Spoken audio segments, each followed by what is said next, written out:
in a moment of frustration and immediately thought, why did I do that? Or maybe you made a decision that felt right in the moment, but not so much a few moments later. Like going online at 2 a.m. in the morning and Amazon and shopping for something that you definitely did not need. We've all been there. For a while, I thought these moments were about willpower, about trying harder and being stronger, but they're not. They're about the brain. At the core of these moments is something called response inhibition. It's your brain's ability to think and pause before you act. And this ability isn't just something you're born with, it's something that you can build. So today I want to challenge the idea that impulsive behavior means weakness, because science tells a different story. Response inhibition is your mental braking system. It stops you from blurting, from reacting in anger, or from making choices that don't align with your values.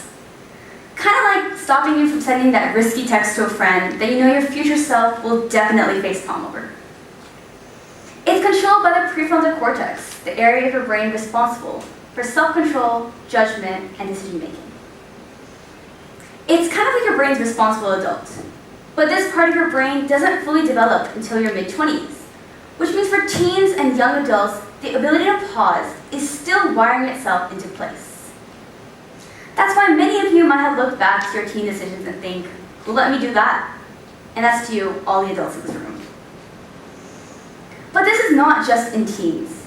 Even when you're sleep deprived, stressed, or under pressure, even a mature brain can think first and act later. Oh wait, I meant act first and think later. See what I did there? But why does this actually happen? Well, your limbic system is your emotional engine. It reacts instantly to threats, rewards, and excitement. It's basically your brain's drama queen. Your prefrontal cortex, on the other hand, is your rational decision maker. And it's slower, but smarter. It's basically the friend that hides your keys in the mornings when you've had too much sugar or caffeine and obviously can't drive.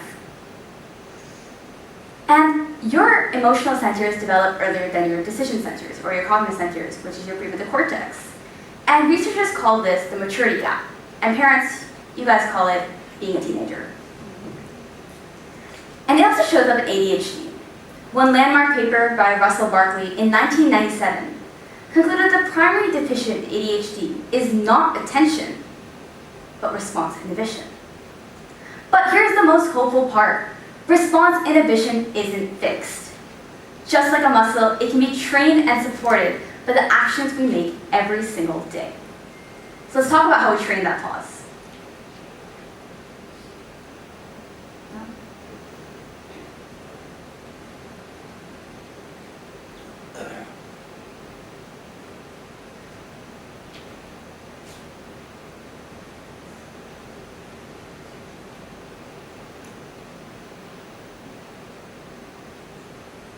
Okay. So the first thing is mindfulness. Mindfulness teaches the brain to notice without reacting. In one study, teens who performed just 5 days of mindfulness showed better, significantly improved prefrontal cortex activation than children who didn't.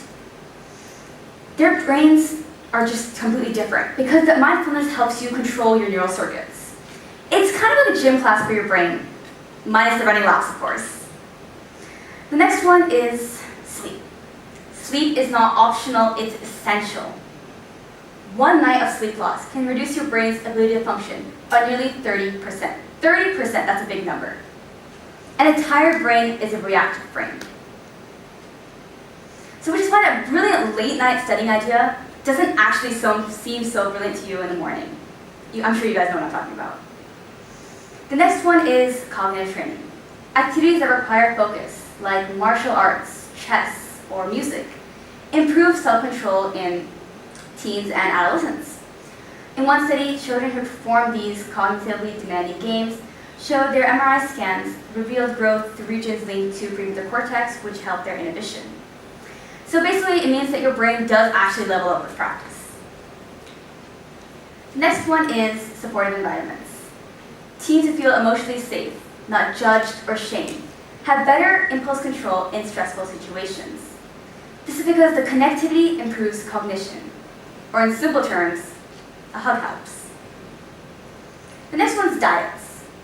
Diets are fueled for the brain. Your brain is fueled by what you eat, and diets rich in omega-3s, or B vitamins, or antioxidant-rich fruits and vegetables help your brain with cognitive control. On the other hand, diets that are high in sugar or processed food do the exact opposite, which is why sugar in the morning is never a good idea. And the last one is spiritual connection and purpose. Students and teens who have a sense of spiritual or existential connection have better impulse control in stressful situations, whether this is through meditation, religion, or meaning making. Because that purpose does not just give us motivation, it gives us focus, and focus fuels control. So now that we've talked about the problem, we talked about why it's a problem, we talked about how to fix that problem, what does all of this mean? It means the question, why did I do that, is not something to beat yourself up over. It's something to listen to. Every impulsive decision is a chance to learn what your brain was trying to do and how to learn how to do it better next time. You are not stuck with the brain you have. You are building the brain you want. In a world that pressures you to react instantly, the ability to pause is radical. It's not just a personal skill. It's a biological superpower. So the next time you hear yourself ask, why did I do that? Pause. And ask again. What can I change? What can I do differently? Because that pause is not a weakness. It's a wisdom and progress. And hey, at the very least, it can save yourself from another midnight online shopping spree. Thank you.